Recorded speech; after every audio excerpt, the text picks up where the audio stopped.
So I just got back from a wedding and I'm in a very lovey-dovey mood, which is the perfect mood to review this movie, Ovi's Voice.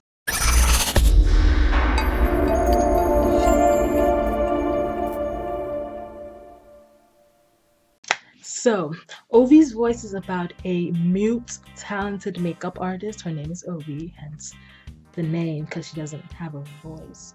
Anyways, so it's about a young, mute, talented makeup artist, and on a fateful day, she has kind of a negative encounter with a young man. And we later on find out that the young man is actually the son of one of her biggest clients, Mrs. G. And of course, in true Nollywood fashion, Nan and Ovi develop this relationship and it's blossoming and growing. But it just seems like Ovi is really hesitant about opening up to Nan. And then later on, as the movie unfolds, we kind of understand why she is the way she is. Okay, so this is going to be a spoiler-free review. Now, I really love this movie. This movie was the first romance movie since maybe like The Contract that I really felt the chemistry. And speaking of chemistry, the actors that played Ovi and Anan, Abisola Aiyeola and Mofe Duncan, yes, yes. First of all, they're both really gorgeous, right? And whenever Anan came on camera, I was like, he's really cute, yes, okay. And he actually kind of reminds me of like a buff not so DOB. Like in sense, like they're both kind of like cute, gentlemanly, but they're very much so like leading men kind of guys. And Ovi, Abisola Aiyeola is gorgeous. I remember like the first time that I like really fell in love with her was when she was in The Life of a Nigerian Couple, and she played like this hilarious like Yoruba wife to an Igbo guy, and it was like their shenanigans was really funny, and like I think her acting skills really shined then. But then I saw her in, like in Skinny Girl in Transit, and she's good. Like her character is great, but she's very much like side character, and so like a side character's growth is really limited, so we didn't see, I kind of missed her, and I was glad to see her in this movie where that really like fit her and her acting skills. Now back to Ovi's character, back to Ovi's voice. The chemistry between the two was palpable. I saw old boy grabbing her booty when he was kissing her.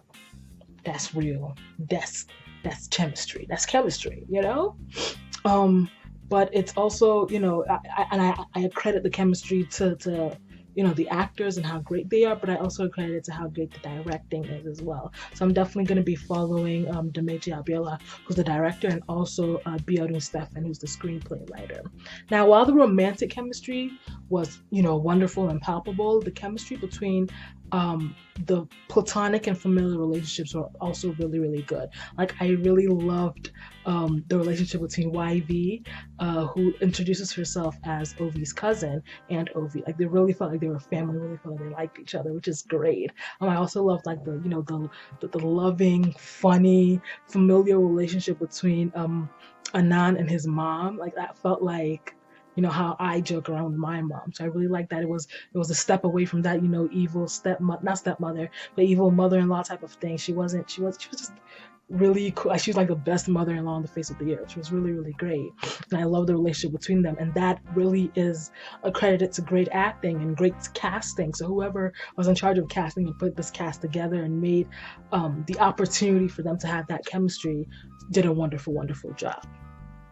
Now and because they were so good, and like everyone in this movie was so good acting wise, they were really, really great, and it really makes me excited for like this new era of Nollywood, to be honest.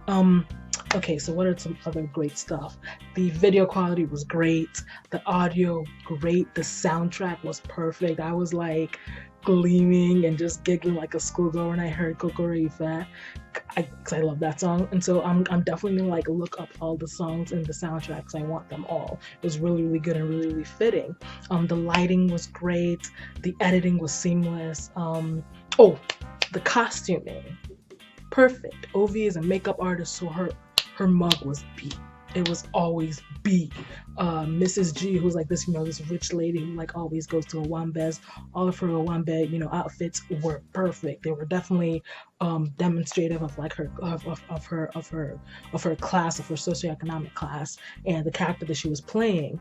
Also, all of Anand's outfits were great. They fit him well, and I'm definitely going to be sending them to my tailor because I want them all. There were so many pros in this movie. Now for the cons,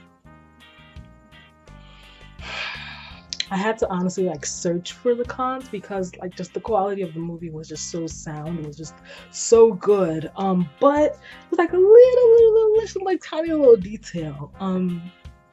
There was a point in which Ovi had like a flashback, and I'm guesstimating Ovi is like around 25, right? And this flashback would have been about 10 to 15 years ago. Now I just wish that they had reflected that in the clothing. You know, like I wish, I mean, it's not like it was like the 70s or something that was mad retro, but like she had like a knit hat on that I don't know how recent that hat was. I mean, they didn't need to because it was a really short clip, but if they really wanted to like show attention to detail, that would have been a great place to put it. But really, everything else, it was just like a really solid, good romantic film, and I would recommend it to anyone. So I'm definitely giving it like a 4.5 out of, actually, you know what? Yeah, a 4.5 out of 5. It was really good.